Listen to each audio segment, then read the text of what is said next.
So even though it's been a while since I returned to Skylanders content, I've kind of been wondering what to do next, and while I was reading some of the comments in the video before this one, I would find this comment right here, where according to his calculations, which I'm pretty sure are right, I have already covered almost half of the Skylanders within this franchise. I'm kinda glad that I started the Return to Skylanders series because holy crap, I'm going to be out of a job soon at this rate, and that's when I began to realize something. Things are going to get way harder when it comes to researching Skylanders, as I'm going to be looking at some that I've probably never seen before in my life, and that's when an idea came to mind.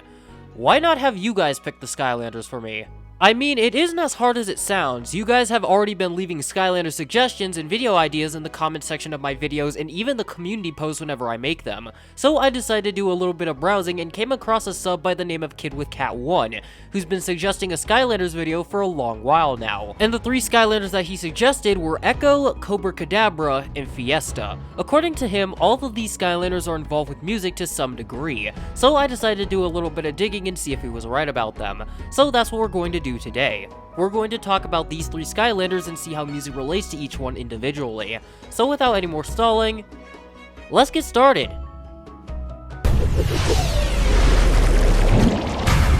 Let's make some noise!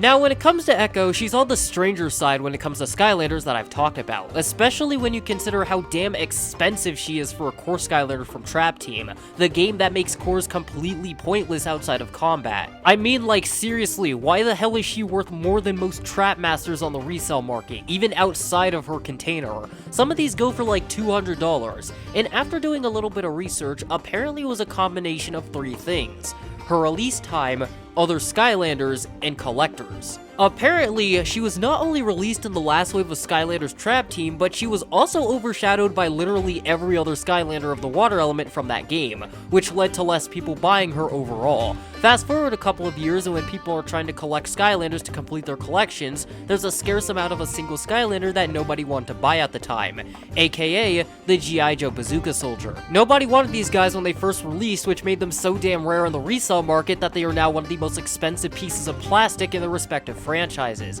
that were supposed to be the rarity level of other basic toys. So with that out of the way, let's take a look at her backstory and see exactly what we can learn. Before she was a Skylander, Echo lived in an underwater kingdom that was built around an enormous oyster shell, and at the center was the Pearl of Wisdom, a giant pearl that water dragons from across the kingdom would go to ask questions. Because this was viewed as a sacred ritual by the kingdom's inhabitants, anyone living near the pearl were required to speak in only whispers, which was a huge challenge for Echo since she was rather noisy because of her love of music and the fact that she could produce sonic screams, which often got her into trouble. One day, however, a gang of seahorses known as the Aqua Jocks would ride into town and claim the pearl for themselves, casting an unbreakable bubble spell on the pearl as they drag it away with enormous chains. And because the nearby water dragons were silent for so long, they weren't even able to call for help.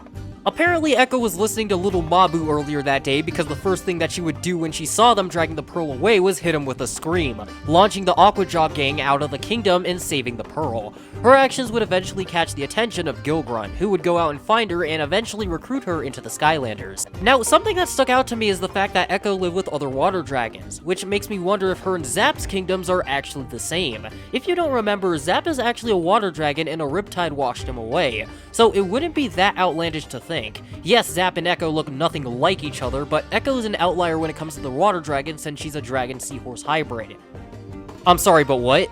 Like, I'm not trying to judge too much because this could probably just work differently in Skylands, but they're just sleeping with anything. Like, look at the track record we have so far. A unicorn, a dragonfly, a phoenix, and a freaking seahorse. I pray that seahorses work differently in Skylands because holy crap, that is really weird to think about. But speaking of the other dragons, how exactly does the pearl work? Does it respond back to them, or does the person who asked the question hear it in their mind or something? It would explain why everyone had to whisper. But with that said and done, I think it's about time that we move on to the next Skylander of today. Charmed and ready. Now, when I first saw Cobra Kadabra in the wiki, the first words that came out of my mouth were, "Is that a spear inside of a trumpet?" Like, I know it's a flute now, and I like his design, but before you get into his backstory, let's take a look at his development history and learn what we can learn. Now, according to Nat Lowe on his website, he had not only come up with his name, but he also designed him to be deeply rooted in music, along with, in his words, some of the most complex mechanics of any Skylander made. But he made it optional so players can opt into the extra damage instead of being forced into it. He also made his animations bounce to the beat of a level's music by accessing the beats per minute of the level's music, and I see that as really impressive, especially considering how much he actually might have had to code for that. Cobra Kadabra's Master of Baskets branch was also meant to have 15 baskets, but after he crunched some numbers, he realized that 30 baskets would have been way too much for the GPU. But with that said and done, let's take a look at his backstory and see what we can learn. Before he became a Skylander, Cobra Kadabra traveled around Skylands as the assistant of the Great Mabuni, a magic magician that performed all over Skylands, and he wanted nothing more than to become a magician himself. But unfortunately, the Guild of Mysteriously Mad Magic Masters of Mystery, good god that name is ridiculously long, would not permit it. Because of this, Mabuni would decide to teach Cobra Kadabra himself, where the two would go on to study everything together, from things like vanishing acts to snake charming. But when the guild discovered their actions, they sent a team of rabbit enforcers to punish them both, and although the rabbits were the strongest of their kind in Skylands, Cobra Kadabra would play an enchanted tune from his flute and send them away.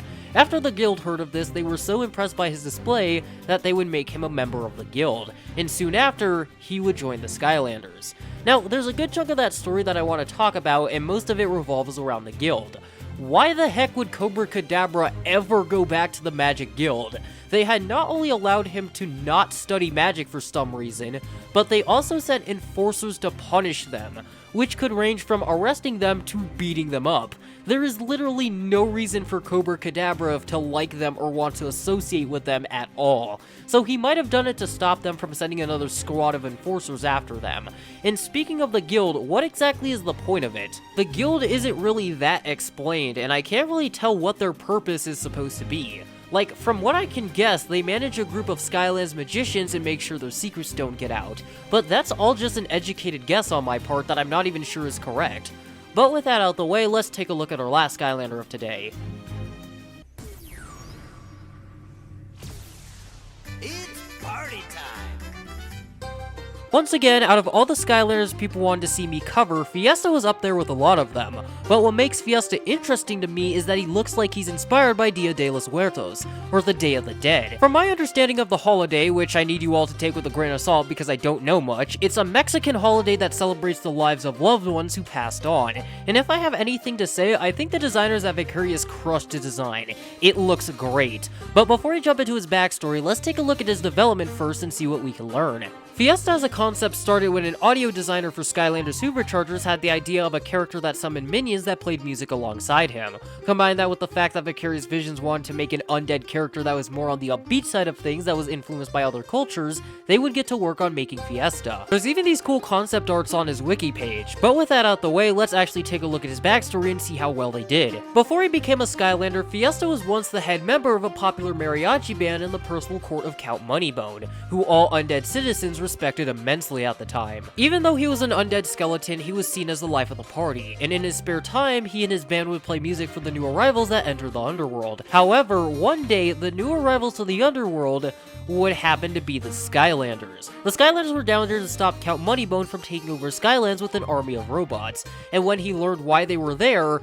he had realized that he, like so many others, had been fooled by the Count into thinking that he was kind and generous, not the vengeful monster that he actually was. Unbeknownst to the Skylanders at the time, Fiesta and his bandmates helped to distract the robot army so the Skylanders could infiltrate the mansion and put a stop to Count Moneybone's plot, but his actions would not go unnoticed. Even though the Skylanders didn't know what he did, Eon would, and the old Portal Master would immediately recruit him into the group, Fiesta going on to become a supercharger within the Skylanders. Now, to be completely honest with you all, this has to be one of the highest ranking backstories in my personal opinion. Not just because it's good, but because of how Vicarious Visions absolutely cooked for this one. Now, what's crazy about this backstory is that it actually ties in with another Skylanders game, the DS version of Skylanders SWAT Force, where Count Moneybone makes his first appearance in the franchise as the main villain of that game. And what's even crazier is that if I'm correct, the mariachi band is actually seen multiple times throughout that game, meaning that Fiesta is technically the only NPC, to my knowledge, to become a playable Skylander. It's actually pretty cool that Vicarious Visions acknowledged the 3DS version of SWAT Force through this backstory, which makes me wonder how the other DS games and other versions of Skylanders that aren't on the main 3 consoles fit into the timeline as well. But that's something that we'll have to talk about later, so with that out the way, I think this is our stopping point for today. Like always, hit the subscribe button if you enjoy content like this, share this around so I can grow as a channel, leave some comments down below to make the algorithm happy, and I will see you all in the next one.